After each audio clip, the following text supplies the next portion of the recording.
All right. Hi, hello, and welcome back to the Witch's Lair.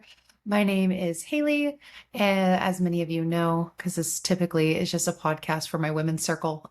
And if anybody else takes from it, that's awesome. But yeah, so again, my name's Haley.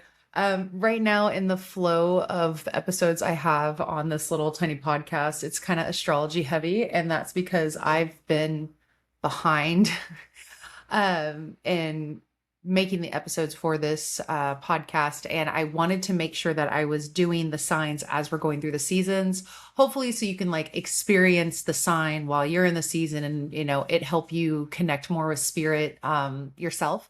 So I was hoping to do like astrology and then something else, and then maybe astrology and then something else, but it's like astrology because I did Aries, Taurus, and now Gemini. But soon I'll be doing a episode of Litha, but and that's the summer solstice for those who don't know.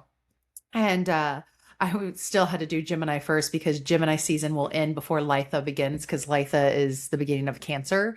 So I was like, all right, let's do Gemini and then we'll do Litha and maybe something else before I go on vacation. So gotta love it. But yeah, so I wanted to talk about Gemini while we're in Gemini season. Shout out to my Gemini babies. I have a Gemini mother. She is a Gemini sun and moon. I don't think she has anything else in there that's Gemini, but yeah. So I was raised by one. All right. And I'm actually a really big fan. I'm a really big fan of Gemini. Not just because it's my mother, but because it's a fun sign. And I really enjoy the energy. And then this year it was in April. Yeah, it was in April. Uranus shifted into Taurus. And so, I mean, out of Taurus and into Gemini. And so we're in this like breath of fresh air of like really big awakenings in how we think and how we take things in. Um, but yeah, so a lot going on in Gemini season and wanted to do an episode on Gemini. So that's what we're getting into today. We've moved on from the fire of Aries and into the earth of Taurus, and now we're in the air of Gemini. Because if Aries is the spark of life, the first instinct, the I am that pushes us forward, and Taurus is the root system, the body, the grounding, the place where the spark leads and learns how to become something steady. If those are those, then Gemini is the wind moving in the trees. It's the breath, it's the question, it's the conversation, the bird song and the branches, the nervous system waking up and realizing that there's a whole new world to interact with. That's Gemini. It's this breath of fresh air. So Gemini season, it brings us into a different kind of energy. It is not where the roots of us were once placed forever. It is here to move us, to get us curious, to help us gather information, explore new ideas, speak, listen, learn, connect. This is the season where the life becomes conversational. The mind gets louder, the schedules may get busier, the texts start coming in, the ideas start multiplying, the urge to learn something new, say the thing, ask the question, or, change the plan, that starts to arise. And that's very Gemini. And Gemini is ruled by Mercury, the planet of communication, language, thought, travel, messages, the world around us. So when we step into Gemini season, we may feel more mentally active, more social, more expressive, or even more scattered. I definitely feel that. And, with Gemini, it's not just talkative energy, it's the sacred exchange of information. And it's the part of us that learns, through conversation. So the part of us that processes by speaking, the part of us that needs variety, perspective, the movement and, order to understand what's true.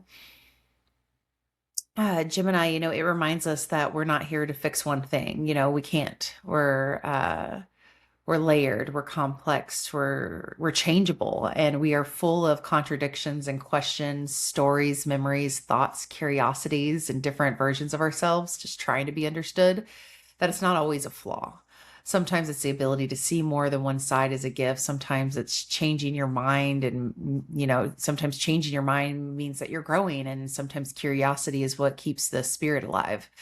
So in this episode, we're going to explore the energy of Gemini and, going beyond its stereotypes, as we all know it very well. We talk about Gemini being two-faced and things like that. So we're gonna expand past that. And we'll, talk about the myths of the twins, Gemini's strengths and challenges, and how it Gemini can show in the body and spirit, and how we can actually work with the Gemini season in our real lives and in our craft. So, because Gemini isn't just chaos and gossip and distraction, it's at its highest expression, Gemini is the messenger. It's the bridge between ideas. It's the storyteller, the student, and the teacher. The wind that carries the spark forward. That's what Gemini truly is. So, when I did the Taurus episode, I think I forgot the myth of Taurus in the Taurus episode. I forgot. Talked about Aries, talking about Gemini now, but I think I forgot about Taurus. So maybe I'll do like a little short video on the group so y'all can see it, or maybe a reel or something. But for Gemini, we can't really talk about the sign without talking about the twins, as everyone knows it. What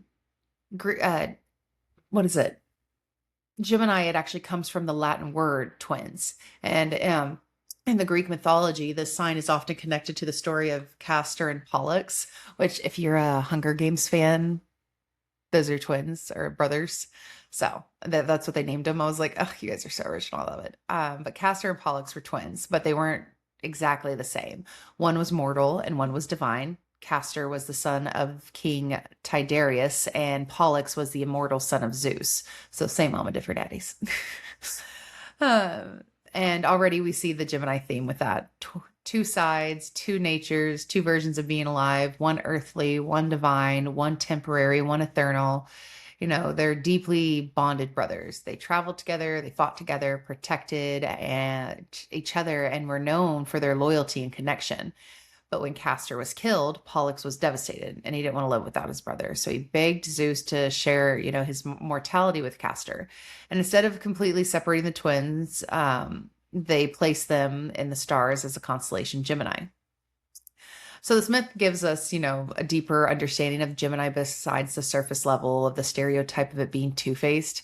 Gemini is not just duality for the sake of contradiction. It is the experience of holding more than one truth at once. It is the human and the divine, the logical mind and the curious spirit, the spoken word and the hidden meaning, the part of us that wants freedom, the part of us that longs for connection. There's just something really sacred in Gemini and its archetype, because it reminds us that we're allowed to be multifaceted. We're allowed to be different moods, and have different interests and have different perspectives and versions of ourselves that, have different versions of ourselves that only belong to us. Gemini teaches that identity does not have to be flat or fixed. You can be soft and sharp. You can be serious and playful, wise and still learning, the student and the teacher. But with, Mercury as Gemini's ruling planet, the sign comes as a messenger between those two different worlds. And, Gemini translates experience into language. It takes what we feel, what we observe and question and notice, and it turns it into, conversation, story, writing, teaching, questions, connection. That is why Gemini energy can feel so mentally alive. It's always moving between perspectives, gathering information, comparing ideas, trying to understand, the many layers of life. But with the myth of Castor and Pollux, it reminds us that Gemini is not only about the mind, it's about the relationship. It's about reflection. It's about the mirror we find in another person and the way that connection helps us understand ourselves more clearly. So when we work with Gemini energy, we're working with the sacred mirror of the twins, the self we show, the self we hide, the self we are becoming, and the self that only comes alive through conversation, curiosity, and connection. And, with talking about its ability to be so doable, I always like to look at the signs, strengths and its weaknesses. Or weaknesses is a harsh word. A Cancer would say that that's a harsh word. Strengths and challenges. I think it's just, important in every sign.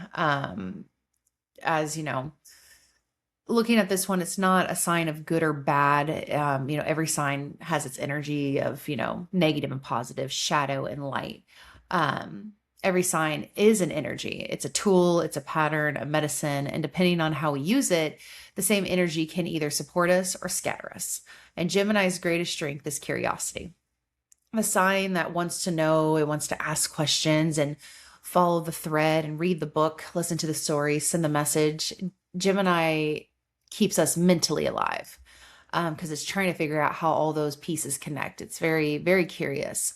And, it reminds us that we're allowed to keep learning and we are allowed to change our minds and we're allowed to be interested in more than one thing. So, Gemini is just incredibly adaptable. It's a very adaptable sign. Its modality is mutable. So it's just very fluid. It knows how to shift. It can walk into a new environment and read a room, and it can pivot when plans change. It can think quickly, respond quickly, adjust when life is, refusing to stay predictable. And that's one of its gifts. It doesn't need everything to stay the same and, stay in order to survive. When Taurus says, let me build something stable, Gemini says, let me understand what is changing. It's a communicator of the zodiac. It's the energy of, it's the power of words that connect, can teach, can clarify, heal, open doors, that silence. And then, at its highest expression, Gemini helps us speak on what we notice. It helps us name what we feel. It helps us share ideas and tell stories and ask questions. It can be witty and charming and playful and funny and clever and quick.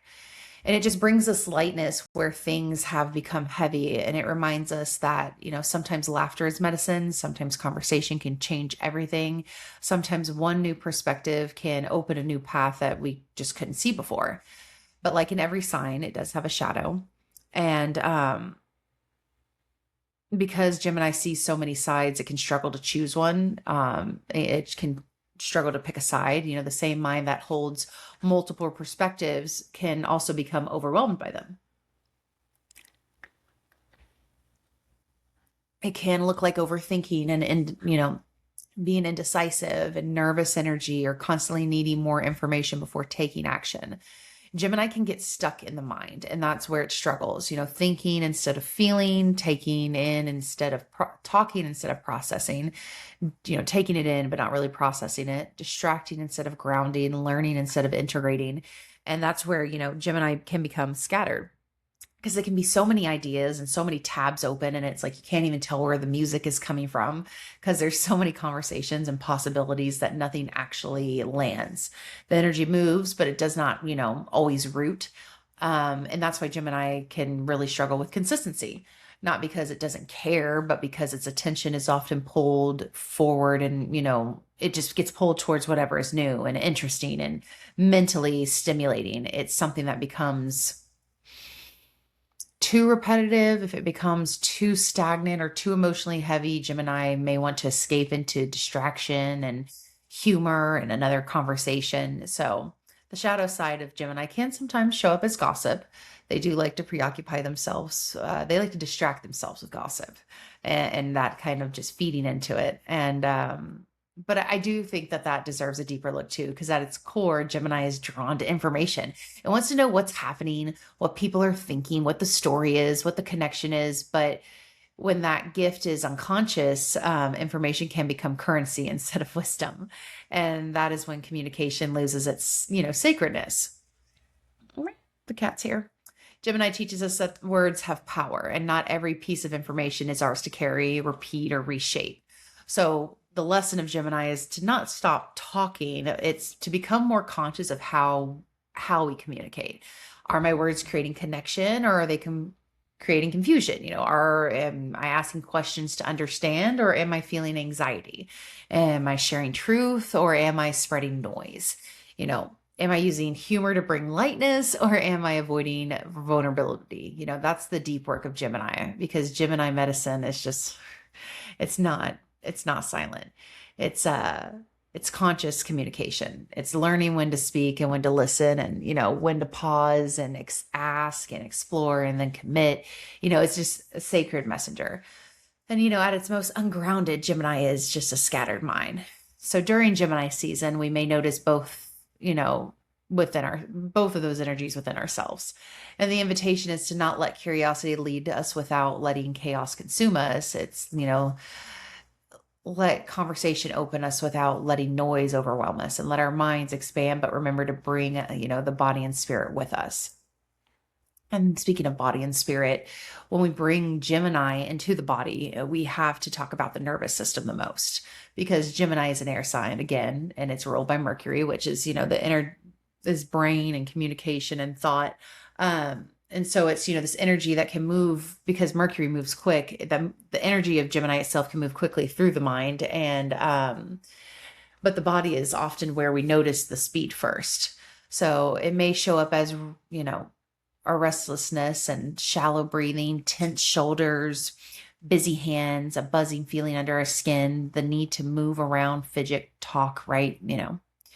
Gemini rules the lungs, breath, shoulders, arms, hands, which makes so much sense since, we are talking about the sign and how, it's with words or our hands, we're talking with our hands and so forth. So, but, a communicating air sign that, lungs in the air, lungs. It rules the lungs. Hands can create and gesture, shoulders carry tension when the mind is holding too much. And so during Gemini season, the body may show us where our inner world has become too loud. So not necessarily in a bad way, but in a noticeable way. This season is where we may become more aware of how much stimulation we're carrying, how much information we are absorbing, how many conversation, thoughts, notifications, ideas, unfinished things are sitting inside of us. So during the season, your body can become this truth teller. Your mind may say, I'm fine, but your breathing might be shallow. Your shoulders might be tense. Your hands might be restless, and your chest might feel fluttery, and, sleep might feel lighter because the mind does not want to turn off. And that's, Gemini moving through the body. So spiritually, it reminds us that the messages do not always arrive through deep silence or dramatic revelation. Sometimes spirit speaks through small things, a phrase you heard once, a conversation that lands in your chest, a song lyric that suddenly feels personal, a book, post, podcast that says exactly what you needed, that repeated symbol that you keep seeing, the number patterns, the name that keeps coming up, the thought that will not leave you alone. Gemini is the messenger energy. So it teaches us to pay attention to those little transmissions in life, the patterns in languages, the timing of conversation, the synchronicity of that, travels through ordinary moments. But Gemini also teaches about discernment, because not every thought is intuition. Not every sign is a command. Not every mental loop is a spiritual message. Not every repeated fear deserves to become truth. This is where the body becomes important. Gemini may bring the message, but the body helps us feel whether it's grounded. It's when you get in those situations where it's like, does this thought, bring clarity, or does it bring panic? Does this message expand me or tighten me? Does this conversation feel nourishing or draining? Does the idea feel alive in my body, or am I chasing it because I'm overstimulated? So that's the spiritual work of Gemini in the body. It's listening to, it's learning to listen without becoming overwhelmed, to receive without spiraling, to communicate without disconnecting ourselves, to let the breath bring in, the mind back home. Because Gemini's medicine is not about shutting the mind down. It's about giving the mind a body to land in. And so when Gemini is balanced, the nervous system becomes a channel instead of a storm. The breath becomes a bridge. The hand becomes a tool of magic. The voice becomes a vessel for truth. The mind becomes a messenger, not a master. It's this flow. And I feel like lately with, the Gemini season, I'm really noticing those big questions in myself of just like,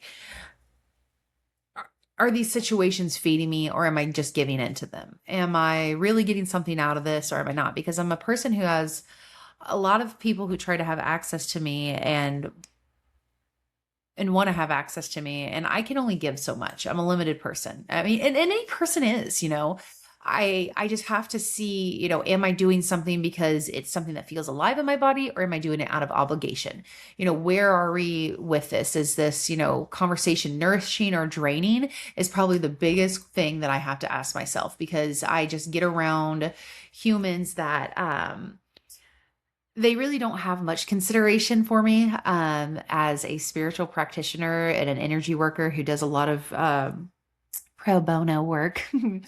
I give back to my community, and I love it, and I have no shame of that. But outside of those allotted times that I schedule, I set a boundary. I say, these are the times that I'm giving for free. These are the times that I am sharing my energy for free.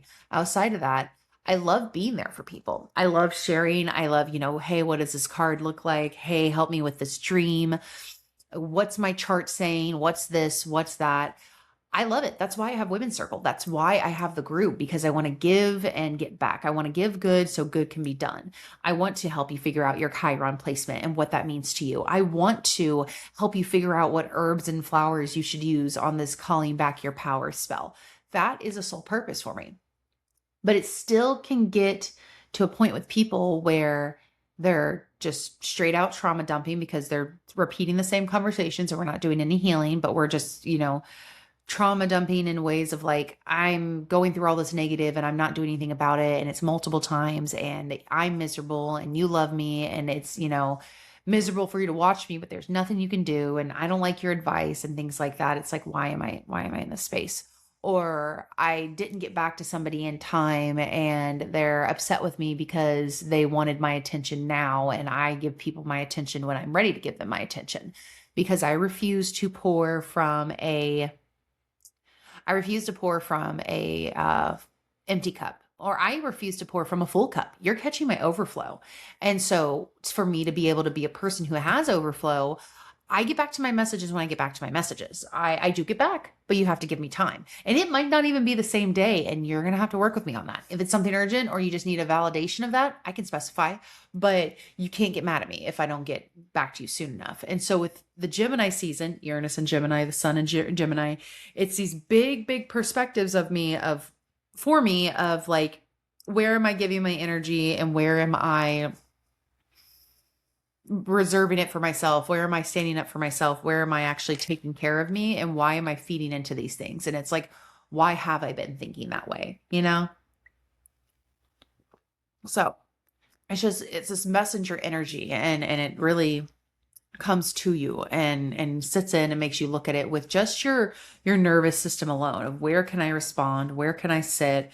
What in me feels the need to connect in, and what part of me feels the need to shut down. And why is that? It's very nervous system related. And lately my nervous system has just she's been shocked in a way that's like undoing damage. And she's finally sitting in peace, and she doesn't know what to do with her hands, so she's just like, what's happening right now? I don't know what to do with my hands. What's happening right now? What do I do? Wait. That's my daily right now. So really fun. But, as we get into the Gemini season, I love working with it in my craft. And so for my crafty girls who want to work in it, this is a beautiful time to become more intentional with your words, your learning, your environment, and your exchanges, because this is a season to ask, what am I learning? What needs to be spoken? What conversation am I avoiding? What story have I, ready to rewrite? What information am I allowing to, into my space? What connection feels alive and reciprocal? And I've had many friends questioning these things, and they're going through hard times of just like, what conversation am I avoiding? What connection actually is reciprocal? Where is the good give and exchange? And I have that a lot right now too. A lot of shifts in friendships. And, in everyday life, Gemini season can support anything that involves communication and curiosity and movement and connection. But during the season, it's a good time to start actually having that conversation. Update your bio, write the post, record the episode, send the message, read the book, take the class, brainstorm a new idea, reconnect with people, or, just let yourself explore something new without needing it to become your whole identity. Gemini season reminds us that curiosity is also allowed to be sacred. Not everything in life has to have some lifelong devotion. Sometimes you're allowed to follow an interest, and, because it wakes something up in you, and And yeah, for my ADHD babes, I get it. Gemini, I started the craft and I never did anything more with it because you had it, you used it, and you moved through it, because you're allowed to have an interest that wakes you up, and you're allowed to have a conversation that is enough to shift your, perspective on something. Sometimes those things happen finally, and it's like, I never thought of this before ever, and now I am.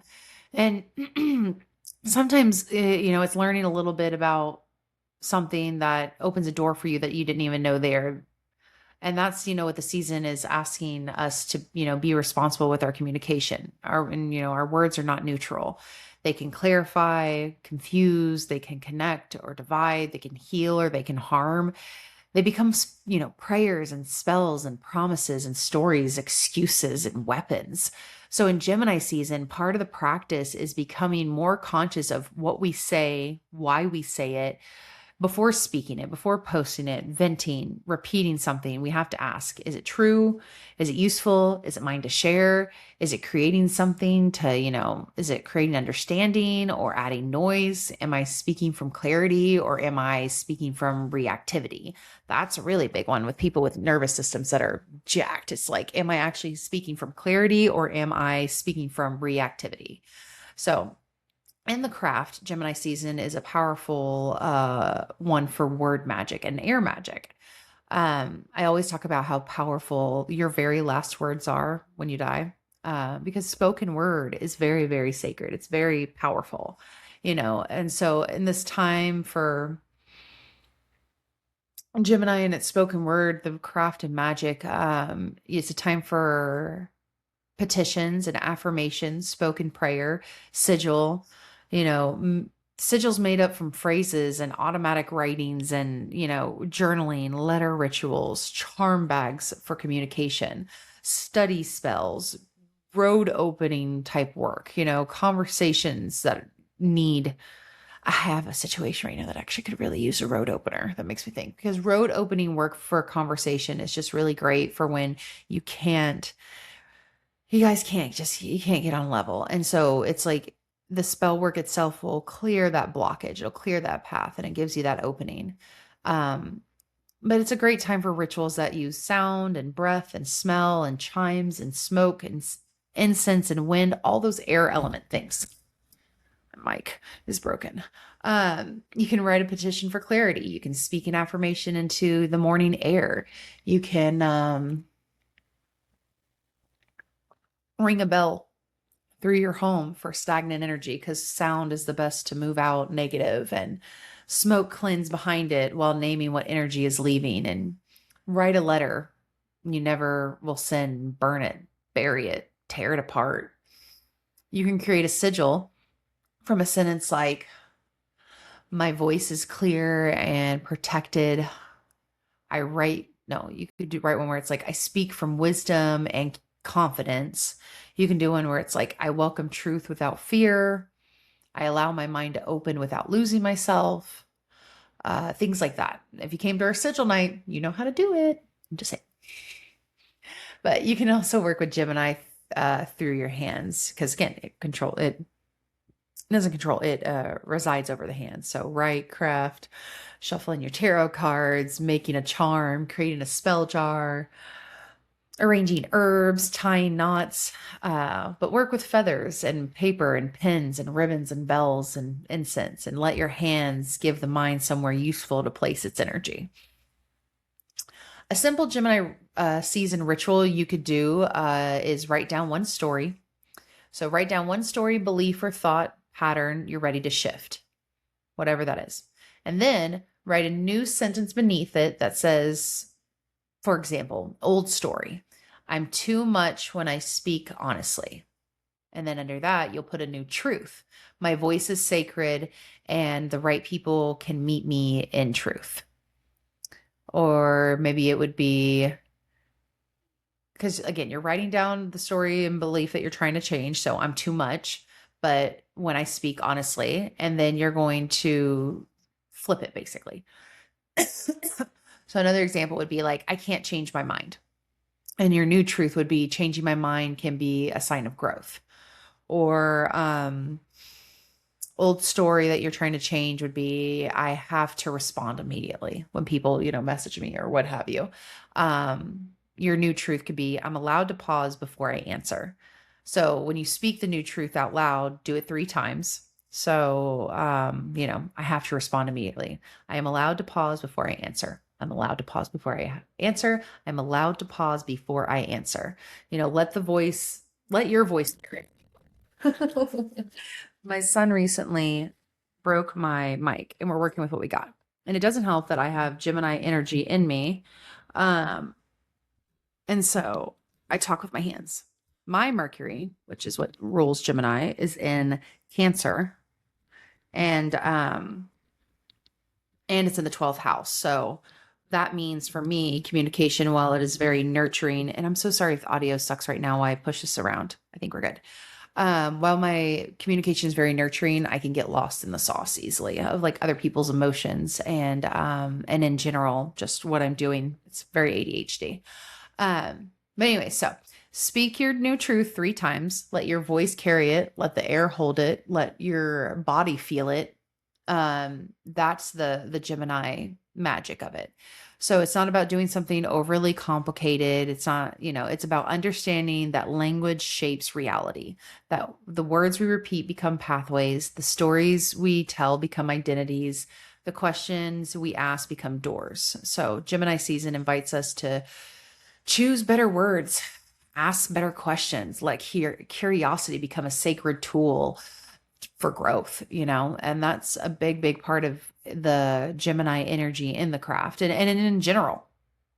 So, it reminds us that we're not meant to stay frozen in one version of ourselves. We're, living, breathing, changing beings. We're allowed to learn. We're allowed to ask questions. We're allowed to shift our perspectives into new truths when they find us. And it's twice. Sorry, guys.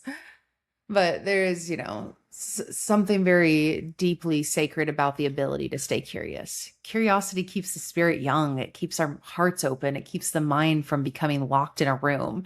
Gemini teaches us that communication is not just about talking. It's about connection. It's about listening. It's about translating what lives in us and it turns it into something that can be understood and shared and witnessed and released. So the season asks us to pay attention to the stories we are telling ourselves.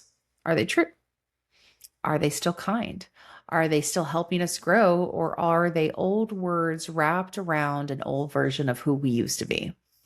Because sometimes healing begins with a new sentence. Sometimes freedom begins with questions. Clarity begins with a conversation. Growth begins when we finally allow ourselves to see the life from another perspective.